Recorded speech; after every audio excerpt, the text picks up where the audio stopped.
एक पौंड्रक नाम का राजा था, उसको भगवान बनने का भूत सवार हो गया। जब भगवान कृष्ण धराधाम पर सशरीर विराजमान थे, तब भी डुप्लीकेट भगवान बनने वाले तैयार थे। तो आज घोर कलयुग में 2-4 भगवान घूमे तो इसमें कौन आश्चर्य की बात है। ये परंपरा पुरानी है। पौंड्रक राजा ने अपने को भगवान सिद्ध करने के लिए 2 डुप्लीकेट हाथ और लगवा लिए, 4 हाथ बना लिए, शंख चक्र गदा पद्म बना लिए, गरुड़ बना लिया, आकाश में उड़ने लग गया, सुदर्शन घुमाने लग गया। काशीराज इसका मित्र था, उसने कहा तू भगवान बन जा, मैं पुजारी बना जाता हूं, मैं पुजवाऊंगा तेरे को, पर जितना चढ़ावा आएगा वो 50-50। ठीक है भाई, सिद्ध साधक का जोड़ा है। पौंड्रक शंख चक्र गदा पद्म लेके आकाश में उड़ने लगा और काशीराज उसकी जय जयकार करने लगा। बोल पौंड्रक भगवान की जय। जय हो। तो नकली भगवानों की भी जय जय करने वाले की कमी थोड़ी है, चाहे जिसकी जय बुलवा लो महाराज। और इसलिए पाखंड पनप जाता है। काशीराज प्रचार करने लगा और पौंड्रक भगवान बन के उड़ने लगा, दुनिया को पागल बनाने लगे, खूब चढ़ावा आने लगा, चकाचक घुटने लगा।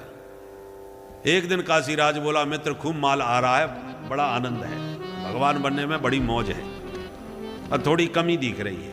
क्या?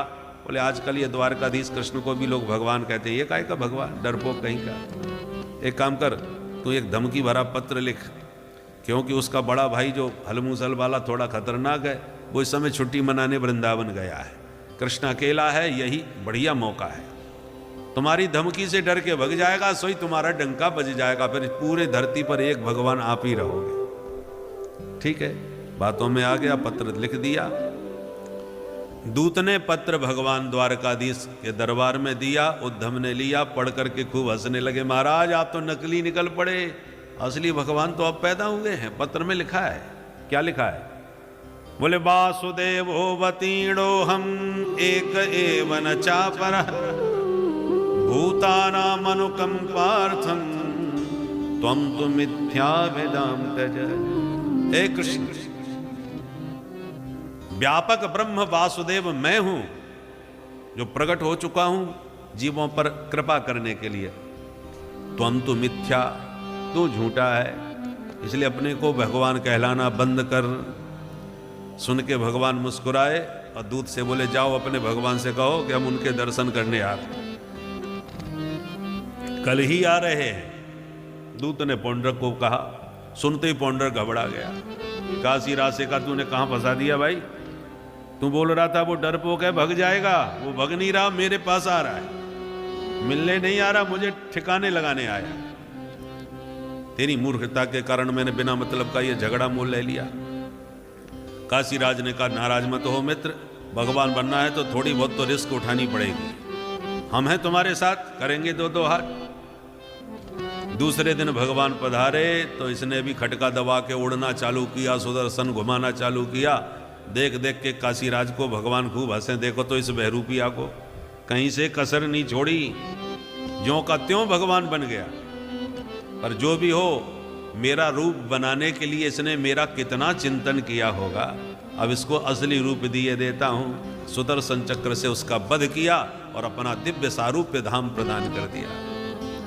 काशीराज का भी वध करके काशी में फेंक दिया। इस प्रकार जितने पाखंडी प्रपंची राजा थे, भगवान ने एक एक करके पृथ्वी का भार उतारते हुए उन सब का संहार किया। विनाशाय च दुष्कृताम।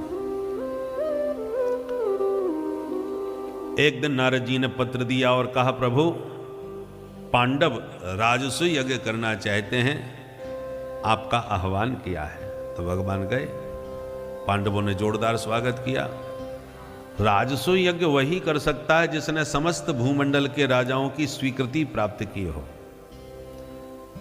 जिस राजा से समस्त राजाओं ने अपनी अधीनता स्वीकार कर ली हो, वही राजसूय यज्ञ कर सकता है। तो सबने स्वीकृति दे दी, जो स्वीकृति ना दे उससे युद्ध करो, स्वीकृति लो। केवल जरासंध ने स्वीकृति नहीं दी, बाकी सबने स्वीकृति दे दी।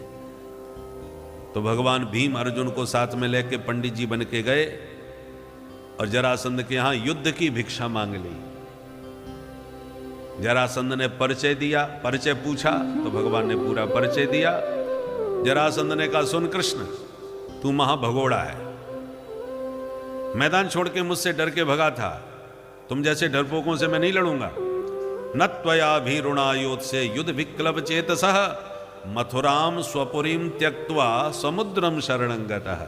अपनी जन्मभूमि मथुरा को छोड़ के तू समुद्र की शरण लिए बैठा है, तेरे जैसे डरपोक से रणछोड़ से कौन लड़ेगा। हाँ, भीमस तुल्य बलो मम, भीमसेन मेरी बराबरी का हो सकता है, इससे लड़ूंगा मैं। तो भीमसेन प्रसन्न हो गए, दोनों के बीच युद्ध हुआ। 27 दिन तक युद्ध चला। तब भगवान का इशारा पा करके भीमसेन ने जरासंध को बीच में से चीर दिया। तब जरासंध का वध हुआ। उसके जेल खाने में 20,800 राजा बंधक बने थे। भगवान ने उन सबको मुक्त कर दिया। सभी राजाओं ने भगवान की स्तुति गाई। कृष्णाय वासुदेवाय हरये परमात्मने प्रणतक्लेशनाशाय गोविन्दाय नमो